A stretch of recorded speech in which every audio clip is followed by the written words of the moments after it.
సూర్యాపేట జిల్లాలో పులిచింతల ప్రాజెక్టు వద్ద ఉద్రిక్త పరిస్థితి నెలకొంది. గత 10 రోజులుగా నిరాహార దీక్ష చేస్తున్న జెన్కో ఉద్యోగుల ఆరోగ్యం క్షీణించడంతో పోలీసులు వారిని హుజూర్నగర్ ప్రభుత్వ ఆసుపత్రికి తరలించారు.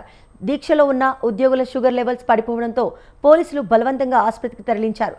అయితే ఆసుపత్రిలో ట్రీట్మెంట్ తీసుకునేందుకు ఉద్యోగులు నిరాకరించారు. తమ ఉద్యోగాలు ఇచ్చే వరకు పోరాటం ఆపేది లేదని తెగేసి చెప్పారు. జెన్కో ఎస్ఈ కక్షపూరితంగా వ్యవహరిస్తూ తమ కుటుంబాలను రోడ్డున పడేశారని బాధితులు తీవ్రంగా ఆరోపిస్తున్నారు.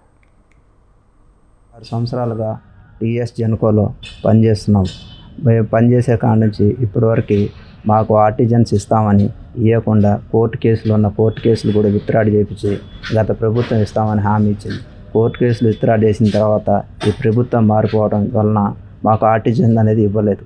ఈ ఆర్టిజన్ ఇవ్వకపోగా మేము నానా ఇబ్బందులు పడకుండా అమర నిరాహార దీక్ష చేసిన మా ఎస్సీ గారు మమ్మల్ని ఏమాత్రం పట్టించుకోకుండా ఇవాళకి 10 రోజులైనా కూడా మమ్మల్ని ఏ మాత్రం నామరూపాలుగా చేయకూడదనే ఇక్కడ ఉండొద్దనే కక్ష గట్టి మమ్మల్ని ఇవాళకి కూడా నిధుల్లో తీసుకోక రోడ్డును పడేయటం, ఈరోజు హాస్పిటల్కి బలవంతంగా తీసుకురావడం జరిగింది. ఇక్కడికి వచ్చినా కూడా మేమైతే ట్రీట్మెంట్కి అంగీకరించాం. ప్రాణమా ఉద్యోగమా అంటే మాకు ఉద్యోగమే కావాలి. ఇన్ని సంవత్సరాలు కష్టపడి చేసిన తర్వాత కూడా ఇప్పటికీ మేము పోరాడి మాకు విలువ లేకుండా 10 రోజుల నుంచి మేము ఆమరణ నిరాహార దీక్ష చేస్తున్నాము. మాకు మెడికల్ పరంగా ప్రాబ్లం ఉందని ఇక్కడికి హాస్పిటల్ తీసుకొచ్చారు. మాకు పూర్తి స్థాయి ఆర్టిజన్ ఉద్యోగాలు ఇచ్చే వరకు మేము ట్రీట్మెంట్కి సహకరించము. ఈరోజు 10వ రోజు మేము ఒకటే డిసైడ్ అయ్యి ఆ రోజు దిగినాం. 10వ రోజు ఎన్ని రోజులైనా సరే మేము ఉద్యోగం ఆర్టిజన్ వచ్చే వరకు ట్రీట్మెంట్ కానీ ఏదైనా సరే దీక్ష విరమించము.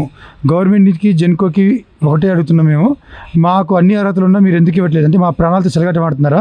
ఈరోజు 10 రోజులు మా ఎస్సీ కనీసం పైకి రిపోర్ట్ కూడా ఇవ్వట్లేదు. మేము నిరాహార దీక్ష చేస్తున్నామని. మాకు ఆర్టిజన్ ఉద్యోగాలు కావాలి. హాస్పిటల్కి వచ్చాము, ట్రీట్మెంట్ తీసుకోము. మాకు ఎంఆర్ఓ గారు పోలీసు వాళ్ళు అక్కడి నుంచి ఎక్కించారు. మా అంపటికి కానిస్టేబుల్ నుంచి పంపించారు. ఈక్వాలిటీ బలవంతమే. 10 రోజుల నుంచి మేము